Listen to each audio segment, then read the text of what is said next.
గర్భిణీలు కాఫీ తాగవచ్చా? తాగితే ఎంత మేరకు పరిమితం కావాలి? కాఫీ ఇష్టమైతే తాగండి, కానీ లిమిటెడ్ మోతాదులో తాగాలి.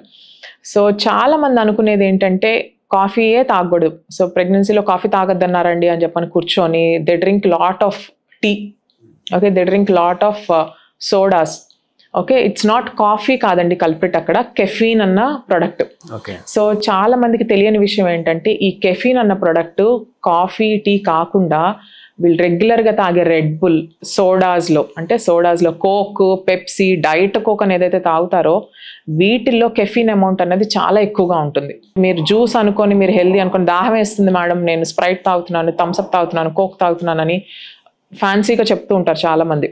సో మీరు ఒక్కసారి లేబుల్ చెక్ చేసి దాంట్లో కెఫీన్ మోతాదు ఎంత ఉందో చెక్ చేసుకోవాలి. According to American guidelines అండి, less than 200 milligrams of caffeine per day is safe. ఒక స్ట్రాంగ్ కాఫీ, ఒక 250 ml కప్ ఆఫ్ కాఫీ తీసుకుంటున్నామంటే దాంట్లో about 30 to 40 milligrams of caffeine ఉంటుంది అని అనుకోవచ్చు.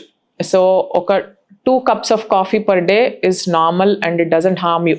అలా కాకుండా కొంతమంది ఎస్ప్రెస్సో షాట్స్ అని బ్లాక్ కాఫీ తాగుతూ ఉంటారు. సో బ్లాక్ కాఫీ తాగేవాళ్ళు ఎంత కాన్సన్ట్రేటెడ్ కెఫీన్ ఉంటుంది దాంట్లో అని చెక్ చేసుకొని make sure that it's not exceeding ఈ లెవెల్స్. 200 milligram దాటకుండా చూసుకోవాలి పర్ డే. ఎందుకంటే కెఫీన్ ఎక్కువ తీసుకోవటం వల్ల మనకి బ్లడ్ సప్లై అనేది బేబీకి సరిగ్గా అందదనమాట.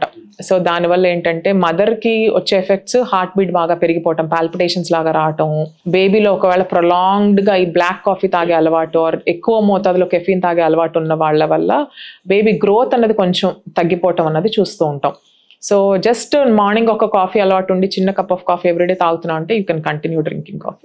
మీరు తీసుకునే అదే మందులు, అదే నాణ్యమైన మందులు మెడ్ ప్లస్ బ్రాండ్స్ పై సగం ధరకే.